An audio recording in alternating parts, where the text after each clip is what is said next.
Halo semua, salam sejahtera Malaysia. Selamat datang ke channel Fels Lifestyle. Saudara-saudara yang saya amat hormati, sebelum ini ramai yang bercakap berkaitan dengan titah edendum. Banyak yang mulai bercakap berkaitan dengan pengampunan Najib, titah edendum, tahanan rumah untuk Najib. Dan pada akhirnya, setelah ada satu kemenangan dan ada satu cahaya baru harapan untuk Najib selepas menang rayuan 2-1. Akhirnya ini satu lagi pengakuan PMX Anwar Ibrahim berkaitan dengan pengurangan hukuman penjara buat Najib. Adakah Anwar Ibrahim tidak setuju? Adakah Anwar Ibrahim membantah? Dan adakah Anwar Ibrahim tidak mahu Najib dibebaskan? Tapi pada akhirnya ini pengakuan Anwar Ibrahim yang pasti mengejutkan ramai. Anwar pertahan pengurangan hukuman penjara buat Najib. Anwar berkata dia tidak mahu Najib menderita sepertinya. Anwar pertahan pengurangan hukuman Najib dari 12 kepada 6 tahun. Perdana Menteri mengimbas kembali masa dia di penjara untuk mempertahankan pengurangan hukuman terhadap bekas Perdana Menteri Najib Razak yang didapati bersalah atas kesalahan rasuah dalam kes RM42 juta SRC International. Bercakap kepada media UK semasa lawatan rasmi ke London, Anwar dilaporkan berkata dia tidak mahu Najib menderita di penjara seperti yang dialaminya. Saya juga melalui neraka itu dan kurungan bersendirian. Saya tidak diberi sebarang makanan luar kecuali makanan penjara. Tetapi adakah saya perlu melayan Najib dengan cara yang sama? Saya kata tidak.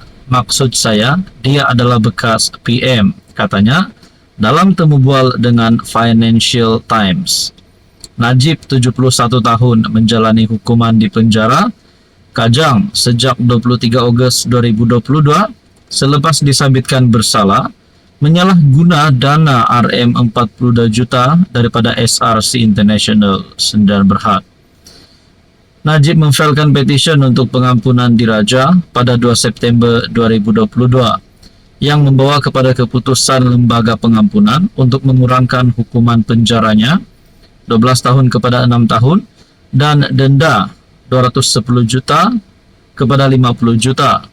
Tidak seperti Anwar, bekas anggota parlimen pekan itu dibenarkan untuk meminta dan menerima makanan daripada luar. Pada Julai tahun lepas, Tengku Ampuan Pahang, Tunku Aziza Amina Maimuna Iskandaria, permaisuri yang di Pertuan Agong ketika itu, memuat naik gambar puding butterscotch yang dibuatnya atas permintaan Najib sebagai pencuci mulut kegemarannya. Dia juga, sementara itu Anwar menegaskan dia tidak akan memaafkan sebarang tuduhan rasuah yang berlaku di era pendahulunya. Dia juga mengulangi tuduhannya bahawa Perdana Menteri sebelum ini Mahathir Mohamad membenarkan dia menderita di penjara. Saya diserang dan hampir mati.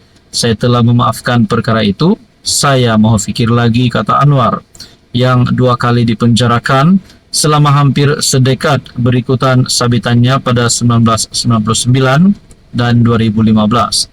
Tetapi mencuri daripada dana awam berbilion-bilion. Dan saya tiada kuasa untuk memaafkan kamu. Kamu kena pulangkan dana itu. Wow, satu kenyataan hebat daripada PMX. Pasti mengejutkan ramai. Hai, hello, salam sejahtera Malaysia. Selamat datang ke channel Fels Lifestyle. Ini satu kejutan bila viral satu berita yang menyebut kontroversi kontrak yang melibatkan dana RM16 bilion, di mana saya rasa dan saya dapat lihat dana RM16 bilion ini adalah satu dana yang amat tinggi. Wah. Adakah berkaitan dengan RM16 bilion ini terdapat salah laku? Terdapat transaksi ataupun kontrak yang mencurigakan? Dan adakah kontrak ini melibatkan kerajaan Madani pimpinan Anwar Ibrahim hari ini? Satu tulisan daripada Syahabudin bertarikh 20 Januari. Mengenali siapa Leonardo SPA dalam kontroversi kontrak helikopter RM16 bilion. Baru-baru ini spekulasi muncul mengenai perubahan dalam barisan kepimpinan tertinggi ATM Angkatan Tentera Malaysia. Perubahan ini dikatakan melibatkan pengganti yang tidak berasal dari hierarki biasa 3 cabang Angkatan Tentera. Spekulasi perubahan ini dikaitkan dengan pajakan helikopter buatan Eropah bernilai 16 bilion ringgit Malaysia yang tular di media sosial, meskipun kerajaan segera menafikannya. Tetapi siapakah pengeluar dari Eropah Leonardo SPA dan mengapa syarikat ini menjadi kontroversi? Leonardo sebuah kumpulan industri global yang menghasilkan berbagai jenis teknologi dalam bidang aero angkasa, pertahanan dan keselamatan. Syarikat ini dulunya dikenali sebagai Leonardo Finmeccanica dan asalnya sebagai Finmeccanica beribu pejabat di Rome, Italia. Sebahagian syarikat ini dimiliki oleh kerajaan Italia. Apa perjanjian itu? Mereka pengeluar helikopter AW139 yang diperoleh kerajaan Malaysia melalui perjanjian pajakan RM16 bilion dengan Wedstar Aviation. Pada 23 Disember 2024, kerajaan Malaysia menandatangani perjanjian pajakan selama 15 tahun dengan Wedstar Aviation untuk menyediakan helikopter bagi kegunaan agensi tentera dan kerajaan. Perjanjian ini merangkumi helikopter Leonardo yang sesuai untuk pelbagai tugas, diberikan melalui proses permintaan cadangan, request for proposal. Ia juga memberi pilihan kepada kerajaan untuk membeli helikopter dengan harga 15 juta ringgit Malaysia setiap satu selepas tempoh pajakan tamat.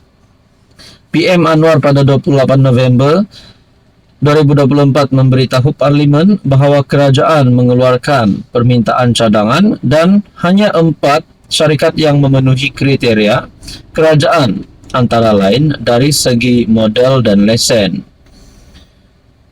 Di dalam kenyataan ataupun tulisan daripada Syahabudin Husin ini, dalam satu tulisan daripada Syahabudin Husin berkata, menurut Anwar, tiada syarikat Israel berdaftar di Malaysia.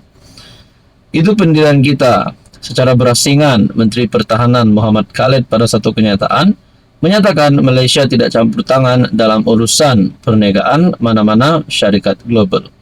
Ini adalah berkaitan dengan RM16 bilion, kontroversi kontrak helikopter RM16 bilion. Apa komen Anda?